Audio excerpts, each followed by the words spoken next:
हे guys welcome back to my channel. आज चाहिँ भोट मेरो चाहिँ फर्स्ट भोट रहेको छ है।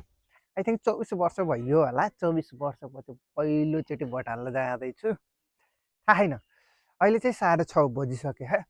अनि त्यसपछि चाहिँ 7 बजेतिर हो, 7 बजेतिर जाने हो। किन उठेको छिटो भन्दाखेरि चाहिँ मेरो 6:30 बजेदेखि चाहिँ 5th सेमिस्टरको क्लासेस हुन्छ कि अनलाइन क्लासेस। त्यही भएर चाहिँ अनलाइन क्लासेस पनि गर्दैछु। अब छिटो गएर चाहिँ भोट हालेर चाहिँ आइहाल्ने हो, त्यसपछि क्लासेस कन्टिन्यू गर्ने हो। त्यही भएर चाहिँ बिहान चाहिँ छिटो उठेको। अब एकैचोटि बुथमा भेट्न जाँदैछ म है त। के अरे त्यहाँनिर गएर के कस्तोमा हाल्छ त्यसमा जाम है त। अब डाइरेक्ट चाहिँ 7 बज्न आँट्यो है। 7 मिनट बाँकी छ। अब छिटो जाम न त है। मेरोसँग म भाइलाई लिएर आएको। मोबाइल त भित्र लान दिन्न, मोबाइल चाहिँ बाहिर राख्नलाई। त्यो भाइलाई चाहिँ जिम्मा लगाइदिनु पर्यो र अन्त मान्छेहरू त लाइनमा बसिसकेर चाहिँ त हो। छिटो छिटो गइहालौँ के उता मान्छेहरू त्यो पुलिस बाजी हाम्रो अङ्कलहरू हुन्छ अरे।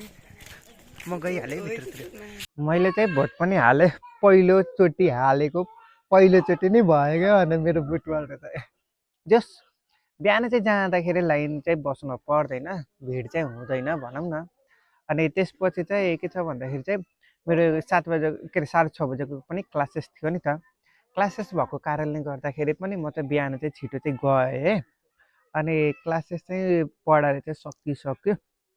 7:30 बजीसम्म मात्र पढाइ आज चाहिँ। त्यसपछि चाहिँ स्टुडेन्टहरू चाहिँ भोट हाल्न चाहिँ जानुहुन्छ। अनि अर्को कुरा चाहिँ के छ भन्दाखेरि बेलुका पनि क्लासेस छ। मेरो चाहिँ 5 बजे क्लासेस त्यो चाहिँ गर्दिनँ, किनकि भोट चाहिँ 6 बजेसम्म चाहिँ हुन्छ। त्यसपछि क्लासेस चाहिँ कन्टिन्यू हुन्छ। बेलुका 9 बजेको पनि छ, त्यसपछि 7 बजेको पनि छ। दुईवटा क्लासेस चाहिँ बाँकी नै छ बेलुकाको, त्यो बेलुका कन्टिन्यू नै हुन्छ। अरू बाँकी क्लासेस चाहिँ कन्टिन्यू गरेँ। त्यही हो साथीहरू भोटको अपडेट अहिलेसम्मको चाहिँ।